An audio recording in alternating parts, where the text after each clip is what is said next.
Поранешниот државен правобранител Фехми Стафа бил уапсен со 20.000 евра за кои истрагата го сомничи дека биле наменети за мито.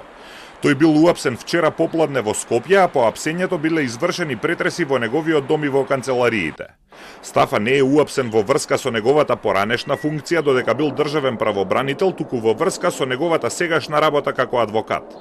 Извори во истрагата за Телма велат дека тој се сомничи дека тие 20.000 евра требало да ги употреби за подкуп за олеснување на позицијата на негов клиент, односно за притворот да му се замени со куќен притвор. За сега нема информации кому требало да му биде дадено митото, ниту кој му ги дал парите нему. Во текот на вчерашниот ден, Министерството за внатрешни работи, во соработка со ОЈОГОК, обвинителството организиран криминал кој што гони, по наредба на судија на претходна постапка, превзема действија во рамки на негова надлежност, при што лицето кое што го споменавте е приведено од страна на Министерството за внатрешни работи.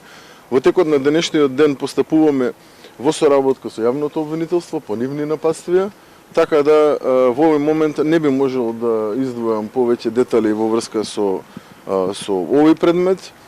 Ќе следат за кратко информации во јавност и од страна на Министерството и од страна на јавното обвинителство. Стафа во моментот е адвокат, дел е од одбраната на обвинет во случајот со трагедијата во дискотеката Пулс во Кочани, а комуницираше со новинари и како адвокат на бегалецот и осомничен за даночни затајувања и перење пари во случајот Синџир Љупчо Пецов Ѓаволот. Стафа беше државен правобранител од август 2018 до август 2022 кога беше разрешен. Во тој период поднесе кривична пријава против директорот на финансиската полиција Арафат Муареми и скопскиот јавен обвинител Гаврил Бубевски поради случајот Труст со неуспешната конфискација на запленетиот имот на Трансмет на Сеат Кочан. Се истражуваше и пасивното однесување на правобранителството при заштитата на државниот имот стекнат со конфискација. Во јавноста беше поврзуван и со случајот со несудената конзулка Бесмира Ејупи, која хонорарно беше ангажирана во државното правобранителство и доби безбедносен сертификат државна тајна.